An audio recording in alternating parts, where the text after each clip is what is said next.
सतनाम श्री वाहे गुरु जी। 20 दिसंबर की वो रात गुरु गोबिंद सिंह जी ने अपने परिवार और 400 अन्य सिखों के साथ आनंदपुर साहिब का किला छोड़ दिया और निकल पड़े।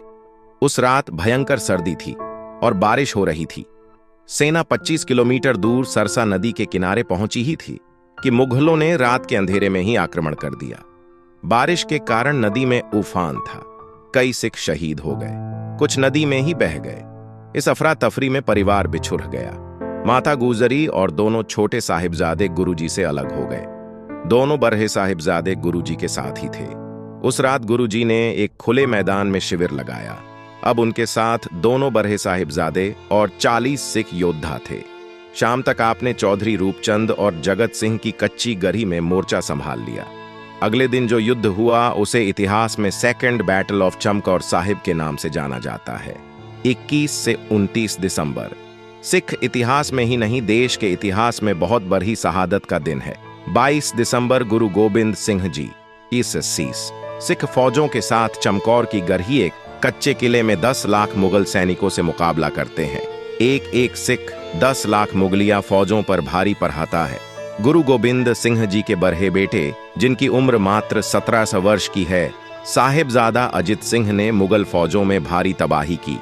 सैकड़ों मुगलों को मौत के घाट उतारा, लेकिन 10 लाख मुगलिया फौजों के सामने साहिबजादा अजित सिंह शहीदी को प्राप्त करते हैं। छोटे साहिबजादे, जिनकी उम्र मात्र 14 वर्ष की है, बरहे भाई की शहादत को देखते हुए पिता गुरु गोबिंद सिंह जी से युद्ध के मैदान में जाने की अनुमति मांगी। एक पिता ने अपने हाथों से पुत्र को सजाकर युद्ध के मैदान में भेजा। लाखों मुगलों पर भारी साहिबजादा जुझार सिंह ने युद्ध के मैदान में दुश्मनों के छक्के छुड़ा दिए और लड़ते लड़ते वीर गति को प्राप्त हुए। अपने दोनों लाल शहादत पर पिता गुरु गोबिंद सिंह जी के यह वाक्य चरितार्थ हुए।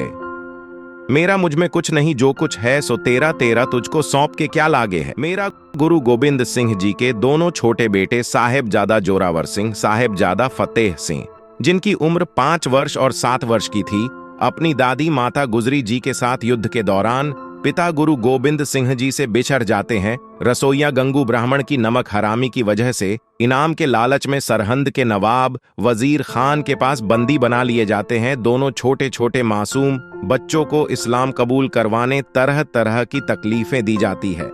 माता गुजरी जी और छोटे छोटे माता जी के पोतों को किले के ठंडे बुर्ज में कैद कर रखा जाता है।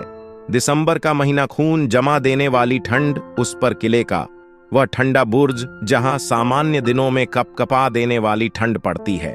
दादी अपने पोतों को अपनी ममता की छाव में सुलाती है। 27 दिसंबर का वह दिन वजीर खान के दरबार में दोनों छोटे साहिबजादों को हाजिर करने का फरमान जारी होता है। दादी अपने पोतों को सजा कर माथे पर कलंगी लगाकर भेजती है। कचहरी में घुसते ही नवाब के समक्ष शीश झुकाना है। जो सिपाही साथ जा रहे थे वे पहले सर झुकाकर खिड़की के द्वारा अंदर दाखिल हुए। उनके पीछे साहबजादे थे। उन्होंने खिड़की में पहले पैर आगे किए और फिर सिर निकाला। थानेदार ने बच्चों को समझाया कि वे नवाब के दरबार में झुककर सलाम करें, किंतु बच्चों ने इसके विपरीत उत्तर दिया और कहा, यह सिर हमने अपने पिता गुरु गोबिंद सिंह के हवाले किया हुआ है, इसलिए इसको कहीं और झुकाने का प्रश्न ही उत्पन्न नहीं होता। कचहरी में नवाब वजीर खान के साथ और भी बड़े बड़े दरबारी बैठे हुए थे। दरबार में प्रवेश करते ही जोरावर सिंह तथा फतेह सिंह दोनों भाइयों ने गर्ज कर जयकारा लगाया, वाहिगुरु जी का खालसा, वाहिगुरु जी की फतेह। नवाब तथा दरबारी बच्चों का साहस देखकर आश्चर्य में पड़ गए। मुगलिया फरमान बच्चों को सुनाया गया, मुसलमान बनना स्वीकार नहीं करोगे तो कष्ट दे देकर मार दिए जाओगे और तुम्हारे शरीर के टुकड़े सड़कों पर लटका दिए जाएंगे, ताकि भविष्य में कोई सिख बनने का साहस ना कर सके। इस्लाम कबूल करने की तो हमें सिक्खी जान से अधिक प्यारी है। दुनियाओं का कोई भी लालच भय हमें सिक्खी से नहीं गिरा सकता। हम पिता गुरु गोबिंद सिंह के शेर बच्चे हैं तथा शेरों की भांति किसी से नहीं डरते। हम इस्लाम धर्म कभी भी स्वीकार नहीं करेंगे। तुमने जो करना हो कर लेना। हमारे दादा श्री गुरु तेग बहादुर साहिब ने शहीद होना तो स्वीकार कर लिया, परंतु धर्म से विचलित नहीं हुए।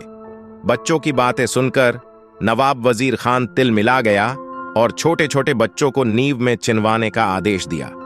दिल्ली के शाही जल्लाद साशल बेग ऑफ बाशल बेग ने जोरावर सिंह व फतेह सिंह को किले की नींव में खरहा करके उनके आसपास दीवार चिनवानी प्रारंभ कर दी।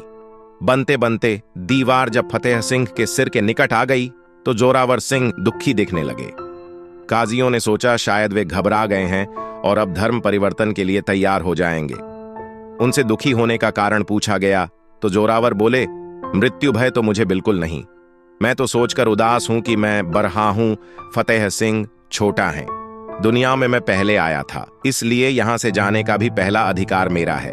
फतेह सिंह को धर्म पर बलिदान हो जाने का सुअवसर मुझसे पहले मिल रहा है। छोटे भाई फतेह सिंह ने गुरुवाणी की पंक्ति कहकर 2 वर्ष बड़े भाई को सांत्वना दी। चिंता ताकि कीजिए जो अनहोनी होई, ईह मार्गी संसार में नानक थिर नहीं कोई। दोनों छोटे साहिबजादे धर्म की रक्षा के लिए शहीद हो गए। खबर जब माता गुजरी जी तक पहुंची तो उन्होंने भी अपने शरीर का त्याग कर दिया। चारों साहिबजादों की शहादत के बाद भी गुरु गोबिंद सिंह जी विचलित नहीं हुए। उनके मुख से यही वाक्य निकला, इन पुत्रन शीश पर वार दिए सूत चार मुए तो क्या हुआ जीवत कई हजार। गुरु गोबिंद सिंह जी ने अपने पिता गुरु तेग बहादुर जी, चारों बेटे साहिबजादा अजित सिंह, जुझार सिंह, जोरावर सिंह, फतेह सिंह जी को देश धर्म की रक्षा की खातिर न्यौछावर कर दिया। ये भारतवर्ष के इतिहास की महत्वपूर्ण व यादगार घटना है। कृपया इसका जिक्र अपने बच्चों से आज जरूर करें और अपने इतिहास को बताते हुए आगे भी शेयर करें। धन्यवाद।